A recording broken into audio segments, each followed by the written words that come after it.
Hello and welcome to the new Born to Produce Halloween special. I am not Zorana today, I am a sheep. Or a monkey? I don't like it. Okay, unicorn is definitely the right choice. Joke on the side, today we are going to take a peek into one of my old horror movie soundtracks and see what's the deal with making scary music for a scary movie.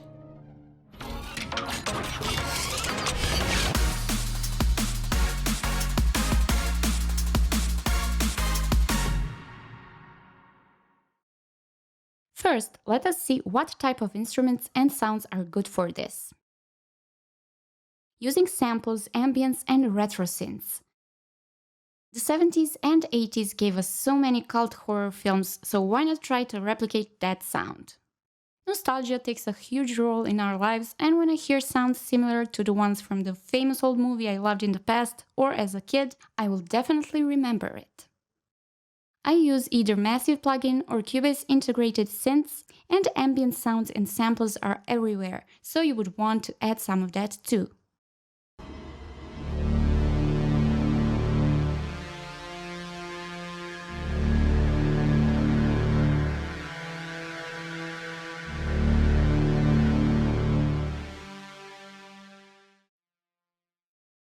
I have an ambient sample that is totally appropriate for my project.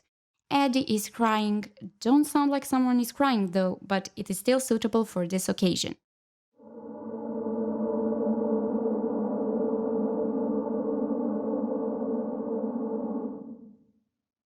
Any kind of scream, footsteps, or a heartbeat is desirable too.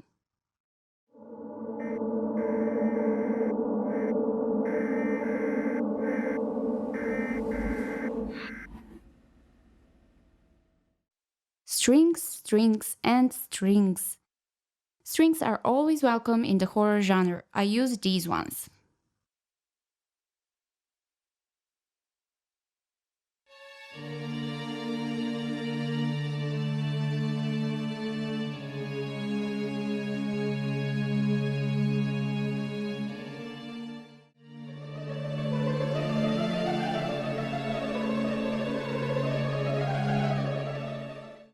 Thank you, 21st century, for giving us so many virtual instruments that are good enough for us to use, for example, choirs. Unless you keep like 20 singers in your basement, you won't be able to enrich your track with some interesting ahs and oohs. And a girl choir, panned to the sides with a lot of reverb, can sound really haunting.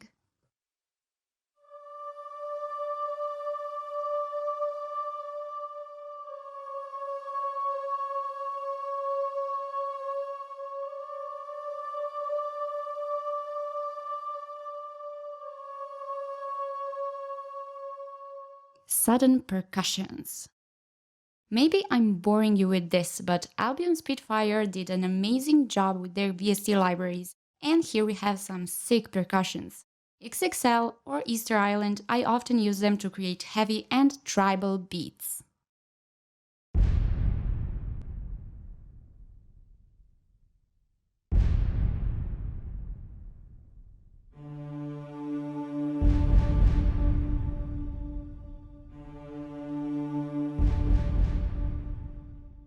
Creepy piano.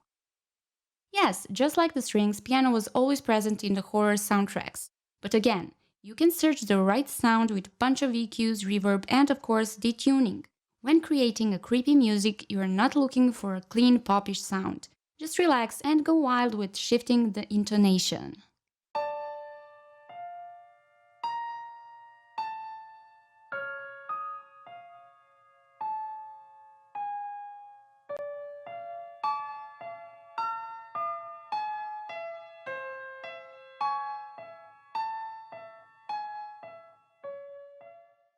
Now, when we have all the right sounds and instruments, let's talk about what to do with them.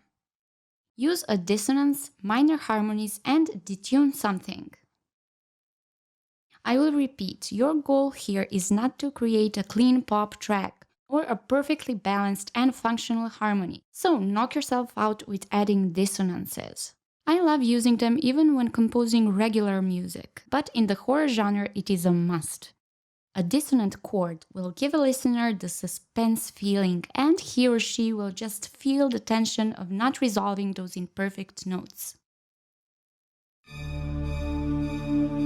As mentioned before, you can also detune some melodies depending on the scene.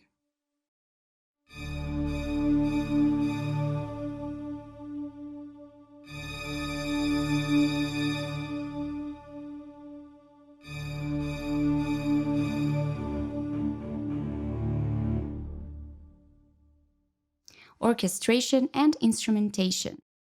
It is very important for you to know what instruments are good for what part and in which register. Regarding the strings, feel free to assign them a bit different role here. I love to put them either in a very high or low octave since we are searching for unpleasant and disturbing sounds.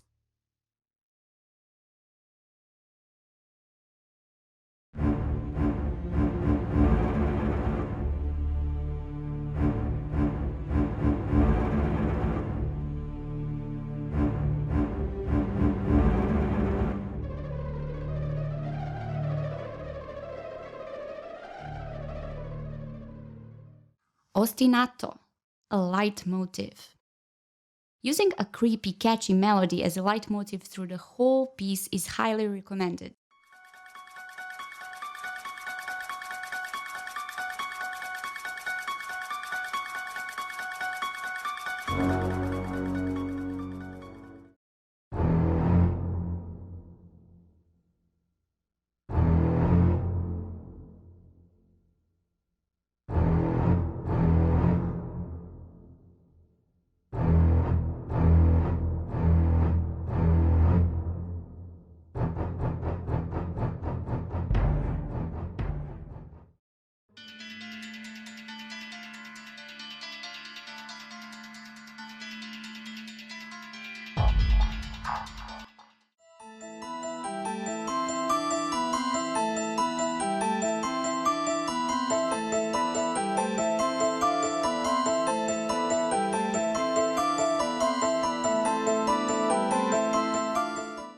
And I have one here.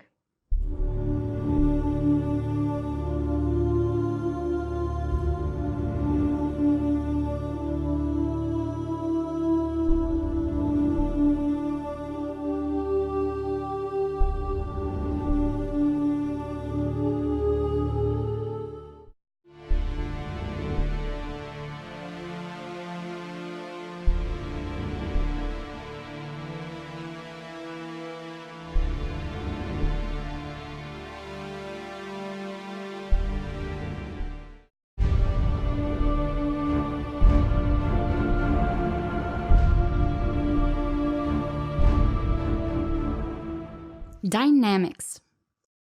All film music composers know this, and it is crucial for their work. You are creating the music and sounds that are acting like background, but it must emphasize and complement all the visuals. So let's analyze a typical horror movie scene that never gets old. A creepy guy with razors instead of hands, a zombie, a vampire, or my favorite, a demon, is chasing a girl. She's running very fast, and usually, no matter if he's running too or has a limp leg and walks very slowly, he catches up with her because, of course, she somehow falls and breaks a leg. During the whole hunting part, you don't know if he's going to kill her eventually. There is a suspense feeling, and the music is also an element that serves us to get there.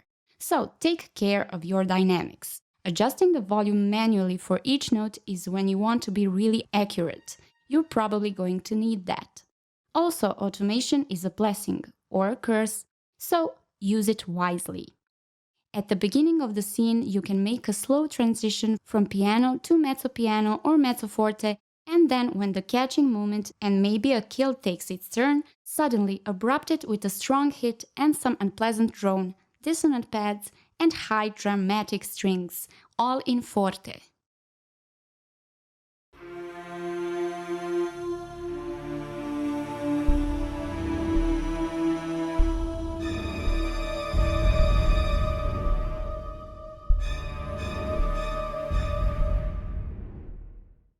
Don't be afraid to make it dirty. If you have drums, don't tweak the sound too much. Make it thrashier and noisier. If you have synths, make them thin, and if you use samples, make them less subtle.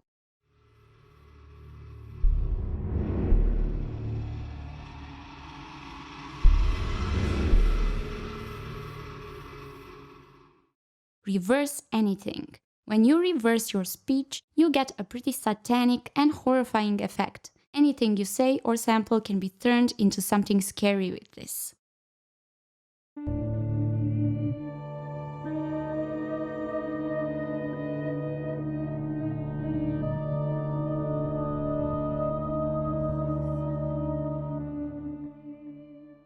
I use a great reverse plugin, Backmask. I've talked about it already and sorry if I bore you with this one too, but it's so good.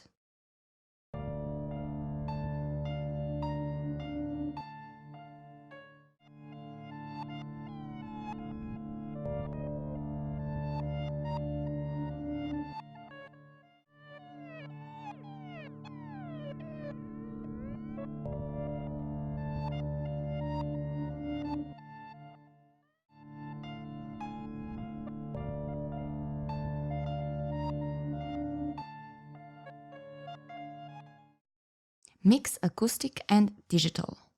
I created this piece for a sci-fi horror independent movie, so besides some classical, I also used electronic instruments here.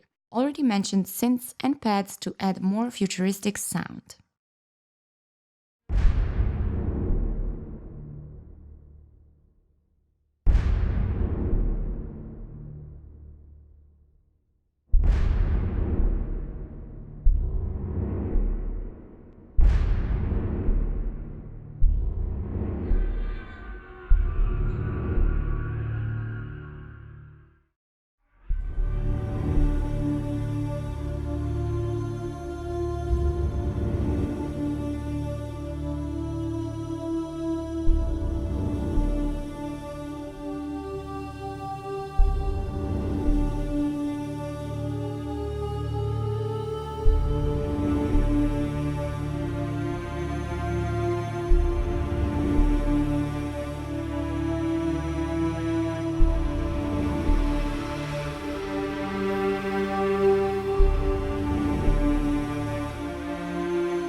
That was all for today. If you have additional questions or suggestions of what would you like me to cover in the next videos, just post a comment and I will take a look. Check out other videos on our channel and visit our website. There is a lot of music production advice and sample packs for your soundtrack. Like this video and subscribe if you don't want to miss any future music-related stuff. Have a nice Halloween and keep it creepy!